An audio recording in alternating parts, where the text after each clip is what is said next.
ভাই মগলা এখানে এটা আমরা মগলাতে আসছি এই সম্পর্কে আপনার একটা ধারণা দেয় এখানে প্রকৃতিটা কেমন লাগতেছে আপনার? আউযু বিল্লাহি মিনাশ শাইতানির রাজিম বিসমিল্লাহির রহমানির রহিম নাহমাদুহু ওয়া নুসাল্লি আলা রাসূলিহিল কারীম আম্মা বা'দ। আসসালাম দূর ও প্রবাসী যে যেখান থেকে দেখছেন সকলকে জানাই আন্তরিক মোবারকবাদ। আসসালামু আলাইকুম ওয়া রাহমাতুল্লাহ। দর্শক, আমরা যেখানে এসেছি এবং মংলার খুব অত্যন্ত সুন্দর একটি জায়গা, নয়নবিরাম পরিবেশ, অসম্ভব সুন্দর। আমরা এখন মাত্র এসে নামলাম এবং এখান থেকে আমরা সুন্দরবন সহ ৬০ গম্বুজ মসজিদ সহ এই জায়গাগুলো আমরা ভিজিট করব। আসলে বাংলাদেশ যে এত সুন্দর, এখানে না আসলে আসলে বুঝতে পারতাম না। আপনারা ভ্রমণ করুন, নিজেকে জানুন, দেশকে জানুন, এবং ভ্রমণ করলে আপনার অভিজ্ঞতা বাড়ে এবং এই সমস্ত সৃষ্টি, আল্লাহ তাআলার সৃষ্টি যে এত সুন্দর, এখানে না আসলে আপনারা বুঝতে পারবেন না।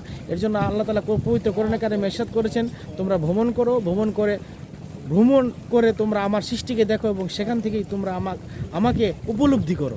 এই জন্য আপনারা আসুন, দেখুন, দেশকে জানুন, নিজেকে একটু রিফ্রেশমেন্ট দেওয়ার জন্য এই সমস্ত পরিবেশে আপনাদের আসা আমি অত্যন্ত কামনা মনে করি। আপনারা এখানে আসবেন, ঘুরবেন, বাংলাদেশকে চিনবেন। ধন্যবাদ। ওকে, ধন্যবাদ ভাই। জি ভাই, আপনাকে অসংখ্য ধন্যবাদ। ওকে, আসসালামু আলাইকুম। ওয়ালাইকুম আসসালাম। ছবি তো তুলবেন ভাই।